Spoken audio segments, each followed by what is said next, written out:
రాజ్యమేది లేదు గాని రాణిలాగా చూసుకుంటా, కోట కట్టలేను గాని కళ్ళల్లో నిన్నే దాచుకుంటా.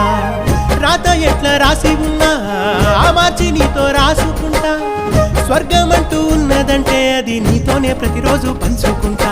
నిన్ను గన్న మీ నాన్న కన్నా అల్లారు ముద్దుగా సాదుకుంటా. నీకు కోపం వస్తే కొంత దూరం ఉంటా, నువ్వు గీత గీస్తే నేను దాటనంటా. కంట నీరు కంటి రెప్ప దాటకుండా కాటుకై కావాలుంటా.